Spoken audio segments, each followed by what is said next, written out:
Las cosas cambian, las reglas cambian.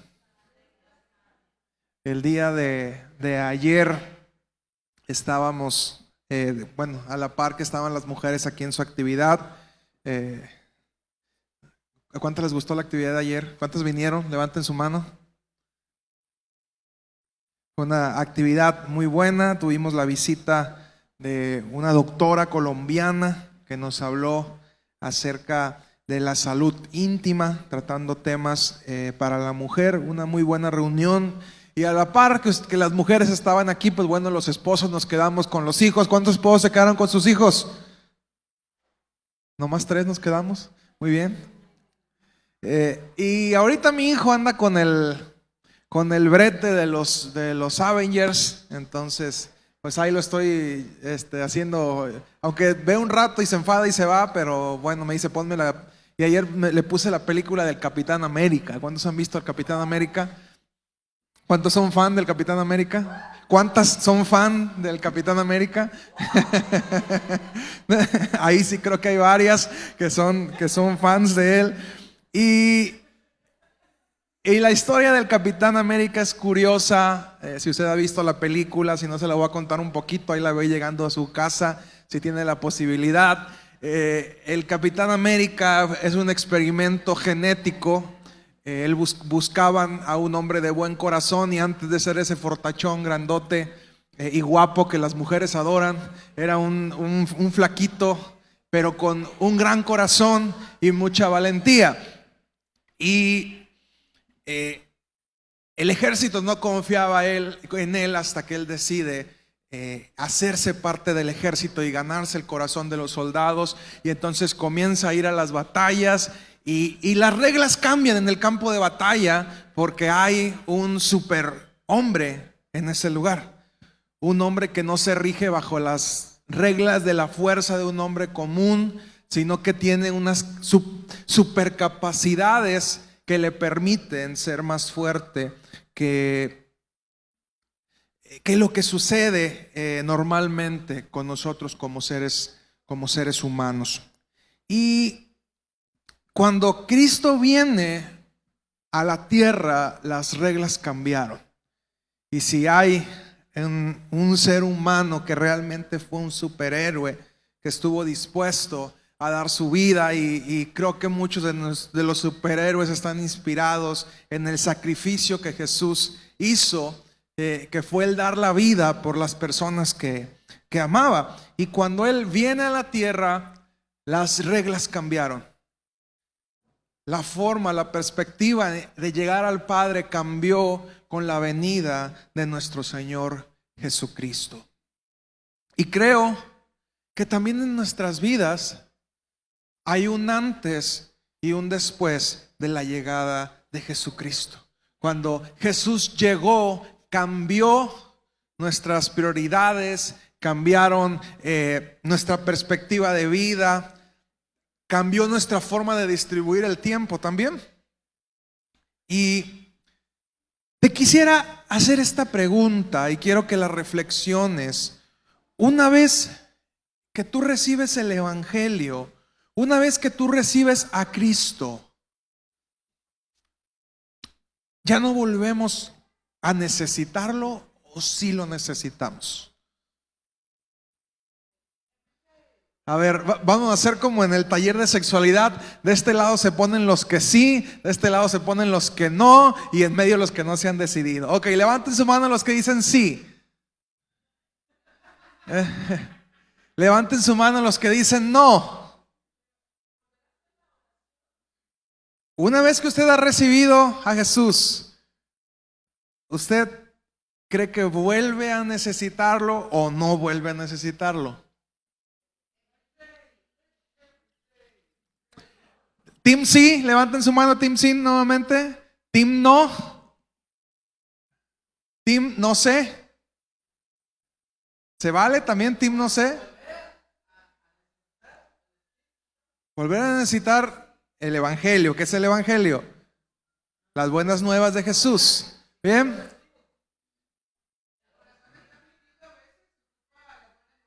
Bueno, tú eres team sí. Tú eres team sí. ¿Ok? Unos dicen que sí, algunos pocos dicen que no, otros se abstienen de comentar y otros dicen no sé.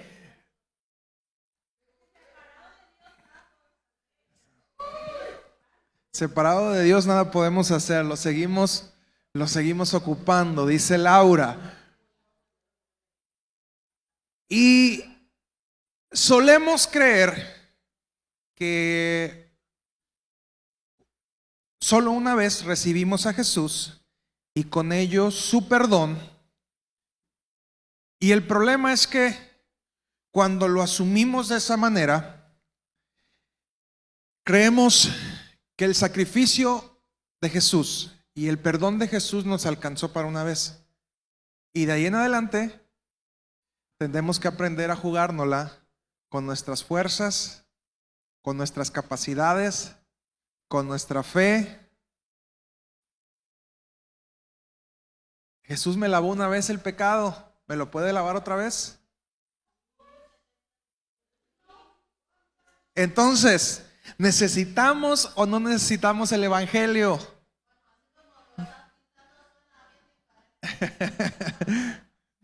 Pero es importante que lo podamos checar desde esa perspectiva. Y te haría esta pregunta, entonces, ¿cada cuándo necesitamos a Jesús? Diario. Cuando tú recibiste a Jesús, ¿te diste cuenta que tu vida estaba llena de pecado? Recibes a Jesús y hay un cambio en tu vida. Después de eso, ¿ya no pecaste? Amén. Bien orgullosos todos. Sí, ¿cómo no? Claro que sí, pastor. Todos los días y con gusto, dice. Cuando gana el América peco, dice, bueno. Entonces, ¿cada cuándo necesitamos a Jesús? Todos los días. Y sabes, la iglesia ha caído en este asunto de creer que no necesitamos a Dios, no necesitamos a Jesús, no necesitamos mirar a la cruz más que una sola vez. Cuando mirar a la cruz tendría que convertirse en un ejercicio de todos los días. Porque sabes, si bien vamos creciendo usted y yo, somos personas con debilidades, somos personas con problemas todos los días, y todos los días tendríamos que correr nuevamente a la presencia del Señor, a reconocerle como nuestro Señor y Salvador. Hey, pero yo ya lo hice hace 20 años, yo ya reconocí a Jesús como mi Señor y Salvador. ¿Y te vas a morir si lo reconoces otra vez o qué?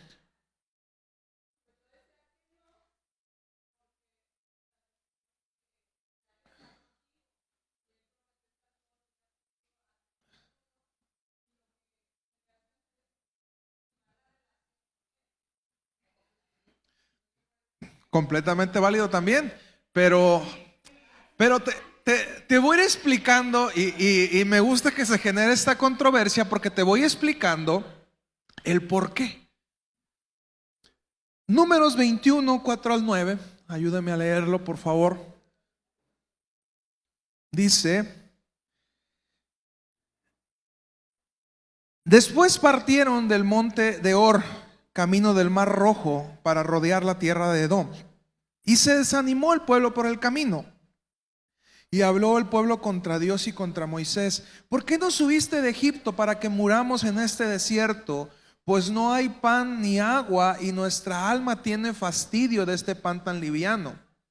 Y Jehová envió entre el pueblo serpientes ardientes que mordían al pueblo, y murió mucho pueblo de Israel. Entonces el pueblo vino a Moisés y dijo: hemos pecado por haber hablado contra Jehová y contra ti. Recuerda a Jehová que quite de nosotros estas serpientes. Y Moisés oró por el pueblo. Y Jehová dijo a Moisés: hazte una serpiente ardiente y ponla sobre un asta, y cualquiera que fuere mordido y mirare a ella vivirá. Y Moisés hizo una serpiente de bronce y la puso sobre una asta, y cuando alguna serpiente mordía a alguno, miraba a la serpiente de bronce y vivía. Hemos hablado y hemos escuchado muchas veces que el Antiguo Testamento es un reflejo y está lleno de profecías. El Antiguo Testamento nos testifica de Jesús. Nos habla de lo que Jesús vendría a ser más adelante, el sacrificio que Dios tendría a bien realizar por el perdón de nuestros pecados. Este relato de la serpiente nos ejemplifica la obra redentora del Señor Jesús en la cruz. Mirar hacia Jesús debería ser un acto de todos los días. Y es una bendición, hermano, que el mismo perdón que encontramos la primera vez, lo volvemos a encontrar cada vez que somos mordidos por las serpientes del pecado. ¿A cuántos los muerde seguido la serpiente del pecado? Ya se quedaron, nomás me echan sonrisa todos, ¿eh? Una iglesia que olvida la obra redentora de Jesús, una iglesia que olvida mirar a la cruz, olvida que es una necesidad trabajar en dar a conocer a más personas el amor de Jesús. Porque como te decía, caemos en esta situación donde creemos Dios ya nos salvó una vez, Dios se encargó de salvarme un día, pero de aquí en adelante me la tengo que ganar. Y este es el gran asunto de la iglesia.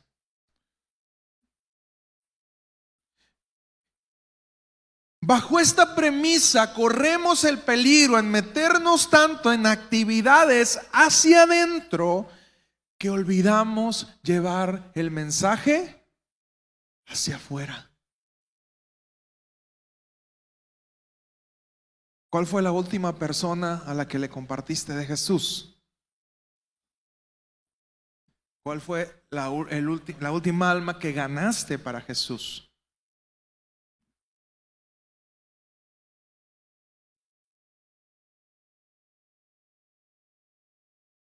Y esto es consecuencia de que nos olvidamos de lo que Jesús hizo una vez por nosotros y de lo que Jesús sigue haciendo todos los días, perdonando nuestros pecados.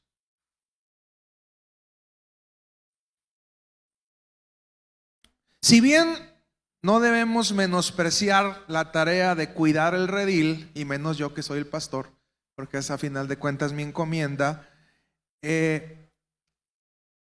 también es importante que aprendamos a llevar a Jesús a quien más lo necesita. Y Nayarit es una tierra muy evangelizada. Seguramente, a menos que sean niños, pero usted no podrá encontrar a alguien a quien no haya recibido o a quien no haya escuchado alguna vez de Jesús.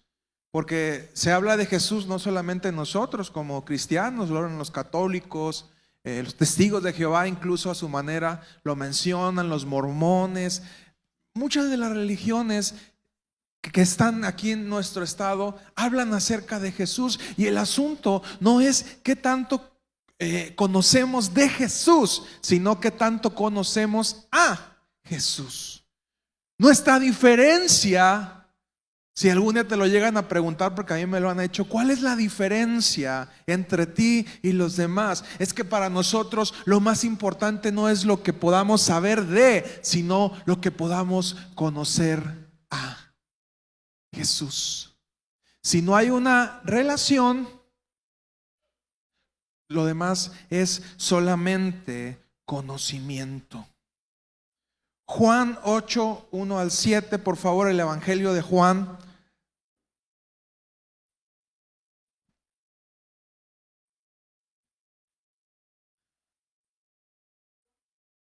Juan 8, 1 al 7 dice, esta es la Nueva Versión Internacional, a lo mejor varía un poquito en la suya. Pero Jesús se fue al monte de los Olivos. Al amanecer se presentó de nuevo en el templo. Toda la gente se le acercó y él se sentó a enseñarles. Los maestros de la ley y los fariseos llevaron entonces a una mujer sorprendida en adulterio y la pusieron en medio del grupo. Le dijeron a Jesús: Maestro, a esta mujer se le ha sorprendido en el mismo acto de adulterio. En la ley de Moisés se nos manda apedrear a esta mujer. Y le hacen la pregunta difícil: ¿tú qué dices? Con esta pregunta le estaban tendiendo una trampa para tener de qué acusarlo. Pero Jesús se inclinó y con el dedo empezó a escribir en el suelo. Y como ellos acosaban a preguntas, Jesús se incorporó y les dijo: aquel de ustedes que esté libre de pecado, que tire la primera piedra. Otra consecuencia de una iglesia que olvida el evangelio es que se convierte en una iglesia llena de religiosidad y de culpa.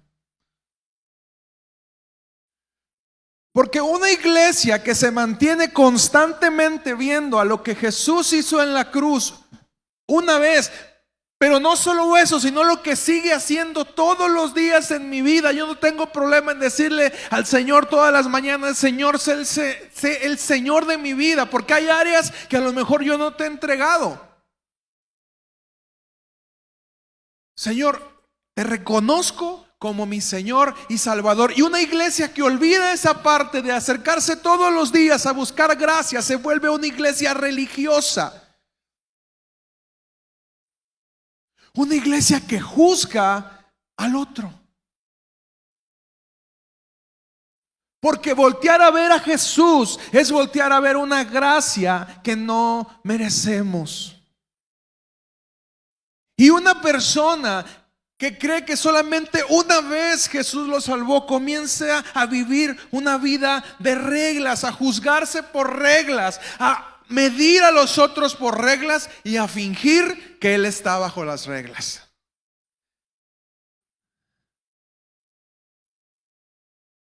Y entonces comenzamos a establecer ciertos parámetros donde decimos: la camisa debe de ir hasta acá, la falda debe de ir hasta acá, aunque la lengua cuelga hasta acá también, ¿verdad?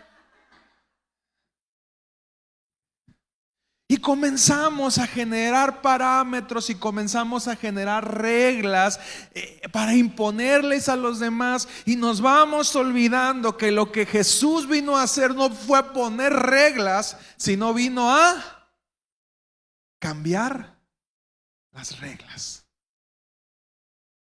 Cambiar la forma en la que se había llevado, cambiar la perspectiva que la gente a través de los años había empezado a tener del Padre, como un Padre malo, un Padre que te castigaba, y si yo me porto bien o aparento que me porto bien, entonces le agrado.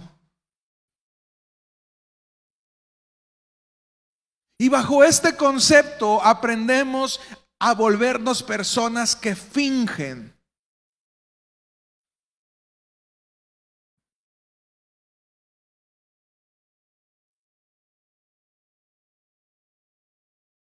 Y creemos que engañamos a los demás. Yo les comento, he escuchado tantas cosas que ya no me admira. Y sinceramente no puedo poner expectativas en las personas, porque sé que todos fallamos. Y comienzo por mí, todos tenemos errores. Entonces no podemos empezar a poner ciertas reglas o ciertas formas de pensar. Y ¿sabes qué es lo más curioso? Que cuando nosotros ponemos reglas a los demás, también las ponemos para nosotros mismos. Cuando nosotros culpamos a los demás, también nos estamos culpando a nosotros mismos. Cuando nosotros queremos juicio para los demás, también nos juzgamos a nosotros. Y no hay una persona más infeliz que aquella que vive juzgándose todo el tiempo.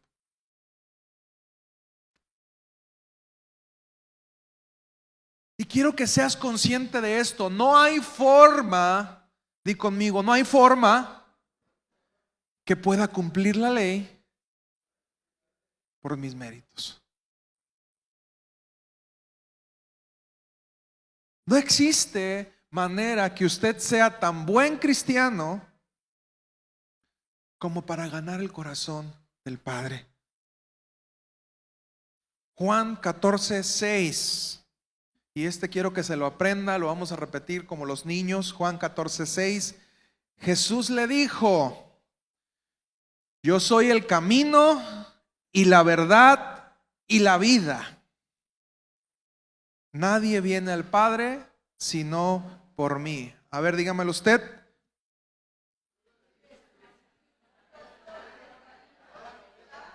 Quítalo, Cristian. A ver, quítalo. ¿Eh? Quítalo, dice otra vez.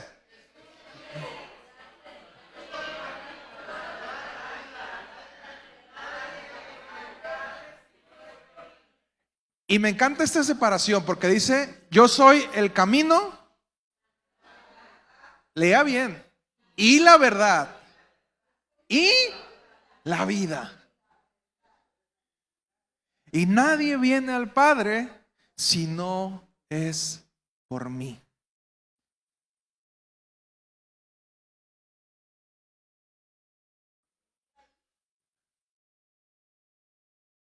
Y luego nos ponemos así bien juiciosos, dijera Cata. Allá en Colombia así se dice, ¿verdad? Muy reflexivos así.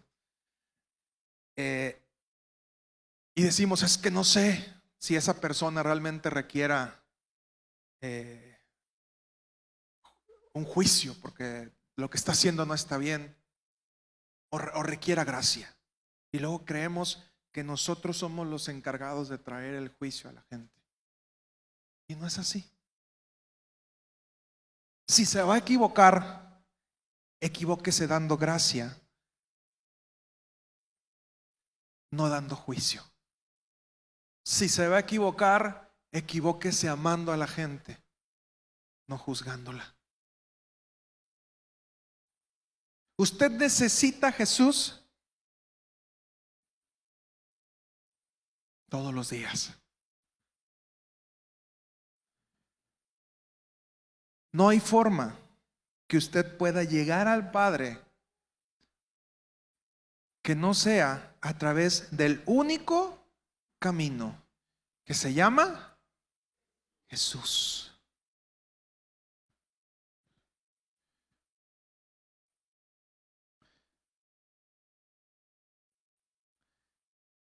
Y me puede decir: pastor, ¿y usted a qué va con todo esto? ¿Cuántos de aquí se sienten culpables por algo? Levanten su mano sinceramente. ¿Cuántos de aquí están enojados con alguien? Levanten su mano. Uy, aquí puro santo en esta iglesia, Dios mío. Perdóname, Padre.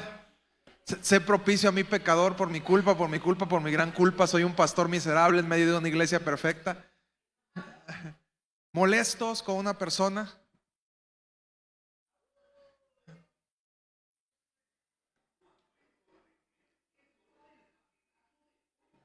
El paquetazo de pollo feliz, ¿ok?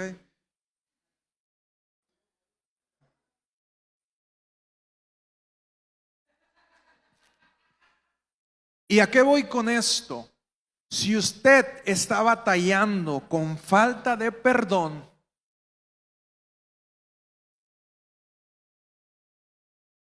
hacia usted o hacia otros, usted necesita a Jesús.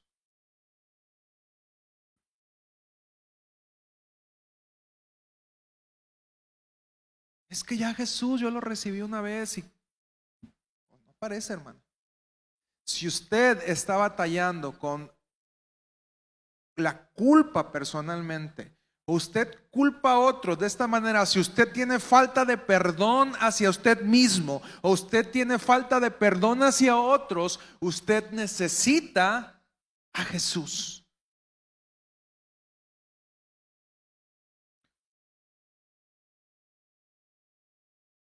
Cuando usted cree que hizo algo tan malo, porque si usted se culpa es porque cree que hizo algo tan malo que el amor de Jesús no le alcanza, entonces usted está menospreciando el sacrificio de Jesús por usted.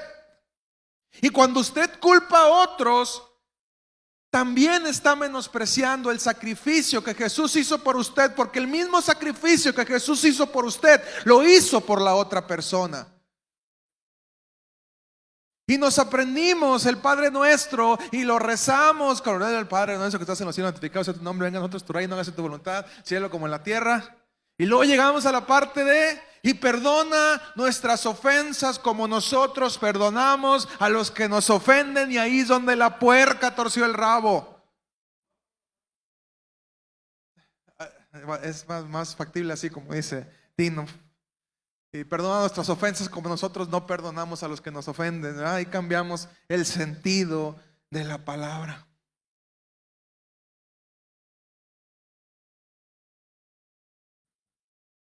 ¿Y sabes qué es lo más hermoso de esto? Que Jesús, que murió en la cruz por usted, estoy seguro que lo volvería a hacer las veces que fuera necesario por amor a nosotros. Porque dice la palabra: de tal manera amó Dios al mundo que dio lo más valioso que tenía, que era su Hijo unigénito, para que todo aquel que en Él cree no se pierda, mas tenga vida eterna.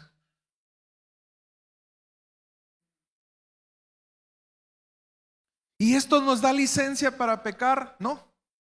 A final de cuentas, si bien el perdón está, las consecuencias del pecado suceden. Entonces, Dios pone en el mismo lugar al mentiroso, al chismoso, al asesino. Y al que usted me ponga, pecado es pecado, pero cada quien vivirá las consecuencias del pecado que tome, del pecado que le apetezca. Y el día de ayer estaban aquí las mujeres y se les compartía acerca de los peligros en cuanto a la salud íntima, muy explícita. Me dice un pastor que vino ayer, el pastor Mayoral, me dice: cuando llegué a la casa mi esposa me mandó a bañarme, dice, porque ya tenemos que estar todos los hombres limpios para... Le digo, no, a mí mi esposa me mandó a que me quitara los calzones, que porque los calzones hacen la humedad y que ahí se generan hongos y que no sé qué. Entonces pues uno tiene que andar libre. Así nos dijo la doctora, dijo. Entonces escape libre tiene que andar uno.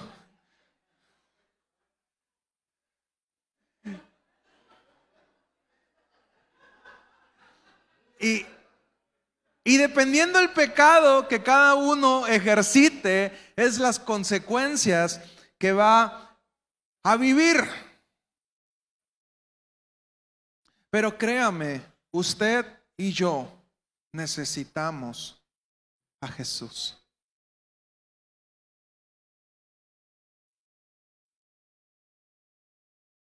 El que lo perdonó una vez y lavó sus pecados, lo volvería a hacer las veces que sea necesario. Y el que perdonó sus pecados, también murió por todos los demás. Esa persona que lo ofendió a usted también es merecedor de la gracia del Señor.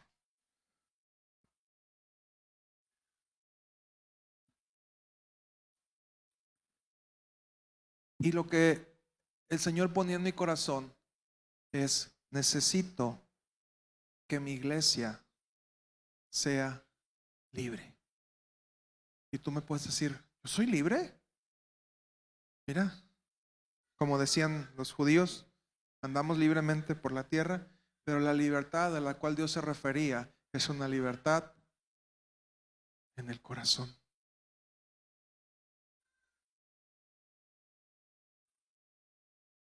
Y por eso te preguntaba sinceramente, ¿quién de aquí se siente culpable por algo que hizo? ¿O quién culpa a otros? Y cuando tú culpas a otro, cuando mezclas la culpa, entonces se genera un cóctel de falta de perdón. Con la falta de perdón viene el odio, el rencor y con ello la amargura. Y qué difícil es tratar con una persona amargada. Pero no fue de la noche a la mañana. ¿Qué es la amargura? un montón de rencores que hemos venido cargando.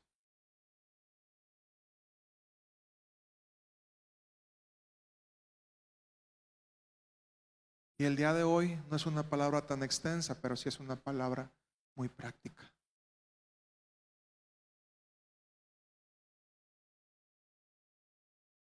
Y quiero que te pongas de pie si tú tienes un asunto de falta de perdón que tratar en tu vida. Y que pases para acá, para enfrente, que seas valiente. Hugo nos fintió nomás.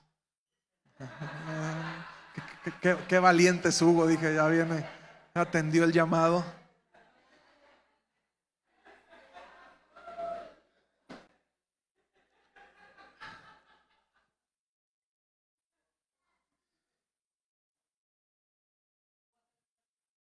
Está bien, pásale Hugo, pásale.